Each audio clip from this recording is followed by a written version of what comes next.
So I was in the library the other night hoping to find everything I needed to write this article on the research and writing process of academics, and I experienced a nightmare vision. Oh my goodness, what happened? Even though it was a Sunday, students were everywhere. I knew they were writing research papers because they were all talking and laughing. Sometimes research papers can be fun. But they weren't talking about their work. I knew they were writing research papers because they were not writing at all, merely copying. That's now what research papers are supposed to be about. I know. Not only were they not writing, but they were not reading. I detected no searching, analyzing, evaluating, synthesizing, selecting, rejecting, etc. The horror. The horror. I fear that students do that all the time.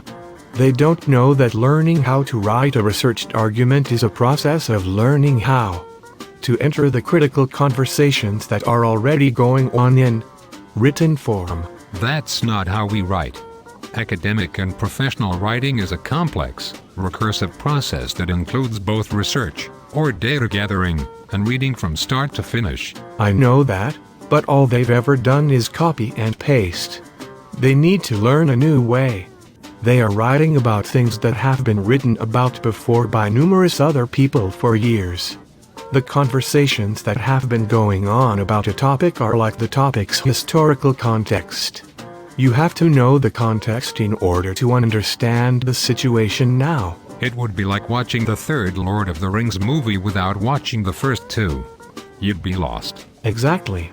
Every time you write an argument, the way you position yourself will depend on three things: which previously stated arguments you share, which previously stated arguments you want to refute, and what new opinions and supporting information you are going to bring into the conversation. I agree with you completely. I figured out that when academics write, it is broken down into 4 stages. First we collect the data, then we sift through it rhetorically, keeping that which is relevant to audience and purpose, and throwing out that which is irrelevant. Then we seek patterns in the data and use those patterns to make or confirm hypotheses. And finally then we translate our findings into writing. That sounds terribly complicated. I don't think a first-year student is going to get all that. Well, you're probably right, but they need to stop cutting and pasting. I agree. Students need to know the historical context. They need to figure out the gist of what has already been said, then figure out how to add to it. They frame their own words with those that have already been said. The idea of framing highlights the fact that other people's texts can serve as tools for helping you say more about your own ideas. Didn't Burke say something like that? He did. Burke used the metaphor of the parlor. When you arrive late, you have to figure out what others have already said, then put in your oar. I'm not sure we have parlors anymore. True. Well, what about a Facebook post? Let's say there is a conversation going on Facebook.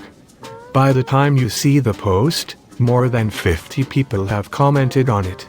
You can't possibly read everything, so you skim the list, read the ones that have the most likes or comments after them, try to get the gist of the conversation.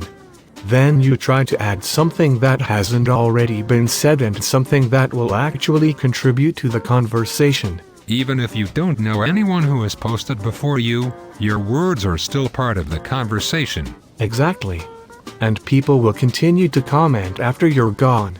This sounds like something that will require a lot of practice. It will. But that's what class is about.